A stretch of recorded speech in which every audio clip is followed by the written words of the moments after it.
Quand on parle d'Emeric, pour mes proches, Emeric, c'est la famille, ça s'arrête là.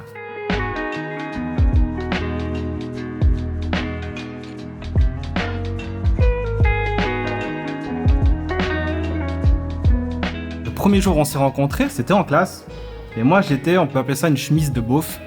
Une belle chemise noire, yin et yang, avec un dragon et un tic dessus. Et lui, la première chose qu'il s'est dit, c'est qui celui-ci? Le premier contact, c'est que je lui envoie un message un jour. T'as vu, ça, c'est mon chat, Prosper. Et depuis, c'est parti de là. On a discuté, on s'est vu, on jouait à l'extérieur. Les années ont un peu défilé. Un jour, je vais vers ma maman et je lui dis, maman, il me semble qu'Emeric, il est homosexuel. Et elle me dit, mais parle-lui, dis-lui.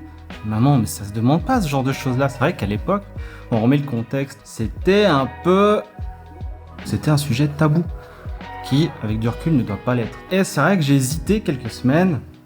Et un jour, je vois une photo sur Internet et je suis fait, tiens donc, toi tu vas au 4310. Je connais cette boîte.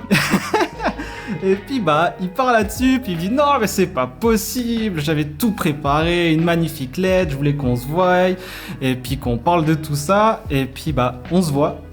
C'est assez drôle, donc du coup il me dit tiens, voilà ta lettre.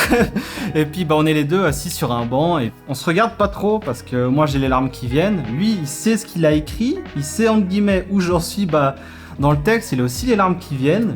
C'était assez drôle, c'était un joli moment, et depuis ce moment-là, je suis rentré le soir, j'ai dit maman, tu vois, j'avais pensé juste, voilà, Emeric il me dit qu'il est homosexuel.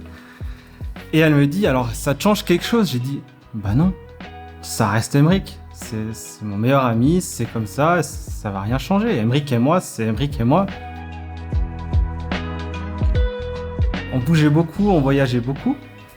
Et ce qui m'avait mis la puce à l'oreille par rapport à Emeric, c'était tout bête, mais dans ses relations qu'il avait à l'époque, quand on se découvre, on va dire, au cycle, il était jamais heureux et il vivait pas forcément la relation pour lui.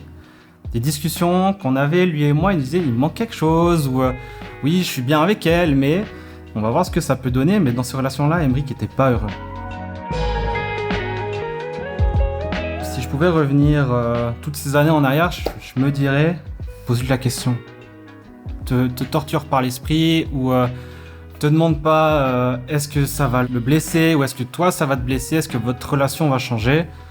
Avec Emeric, on avait une certaine complicité d'enfant, on va dire à l'époque, d'enfant, de préadolescent, mais quand il y a eu ce coming out là qui a été fait, on a une relation qui était plus fusionnelle selon moi.